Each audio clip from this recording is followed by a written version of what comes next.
Today, calls are being made once again to remove Donald Trump from office under the 25th Amendment. Illinois Governor JD Vance just said there's something genuinely wrong with this man. An understatement, if ever there was one. He said this after Trump openly floated the idea of turning the military against American citizens. That raises the question, could the 25th Amendment actually be used against a sitting president? What does it mean? Where did it come from? And who really has the power to invoke it? The truth is, for most of American history, there was no clear process for what happened if a president was incapacitated. In 1841, when President William Henry Harrison died just a month into his term, people actually debated whether his vice president, John Tyler, was really the new president or just a temporary stand-in. Tyler insisted he was president in full, and that precedent stuck. But it wasn't written down anywhere. Nearly a century later, in 1919, Woodrow Wilson suffered a massive stroke. For the last year and a half of his presidency, his wife, Edith, was essentially running the country from behind the scenes because there was no legal way to declare him unfit. So, in a way, we kind of have had a female president for a year and a half, 100 years ago. And in the 1950s, there was Dwight D. Eisenhower. He had both a heart attack and a stroke. He made a private deal with Vice President Nixon that Nixon would step in if needed. But again, nothing in the Constitution made that arrangement official. And then came November 22nd, 1963. The nation watched John F. Kennedy assassinated in broad daylight, and it drove home just how fragile our system really was. Imagine if Kennedy had survived the shooting, but been left in a coma or permanently brain damaged. Who would have been in charge? Who could step in? The Constitution didn't say. That terrifying what if jolted Congress into action. Lawmakers knew the country couldn't run on guesswork anymore. So in 1967, the states ratified the 25th Amendment, finally spelling out how power would transfer when a president could no longer lead. And here's how it works. The amendment gives us two main tools.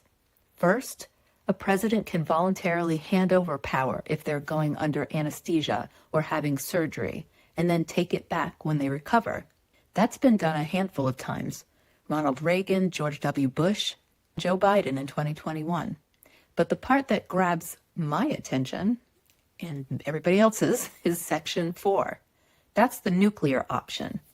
If the vice president and a majority of the cabinet agree that the president cannot carry out the duties of the office, they can put it in writing and immediately transfer power to the vice president. If the president disputes it, then Congress has to decide, and it takes a 2/3 vote in both the House and the Senate to keep the president out permanently. This isn't theoretical.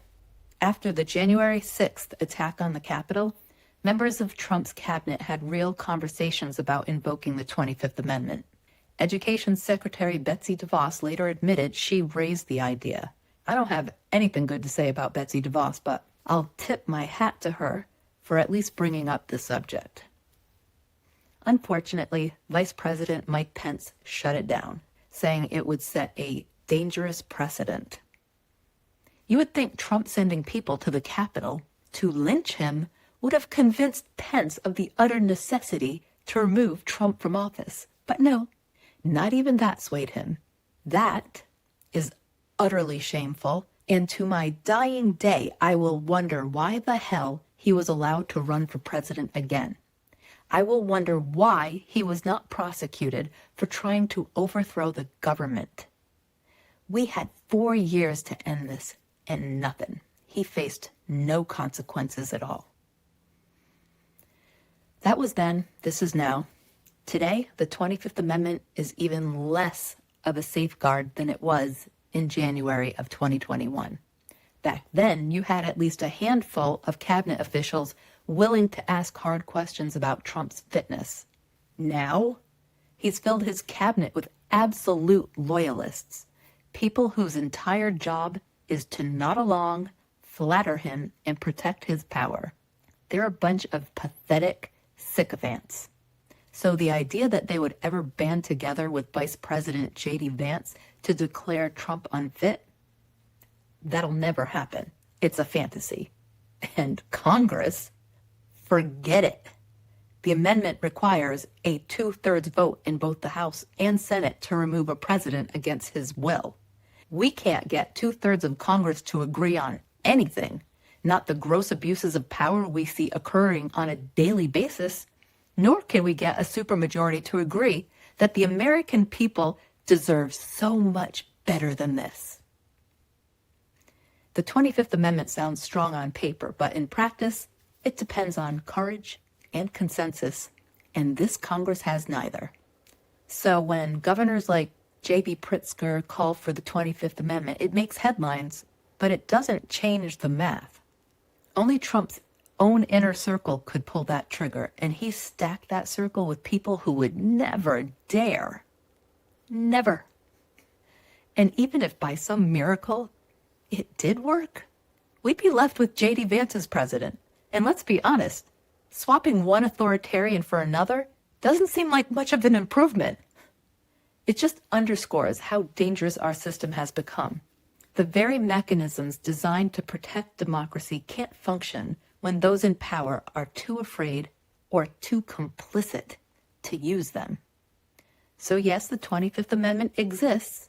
Yes, it was written to protect us from a president who can't govern.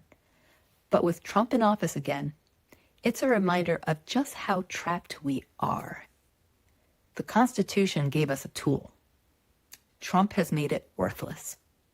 And on that note, I will say goodnight.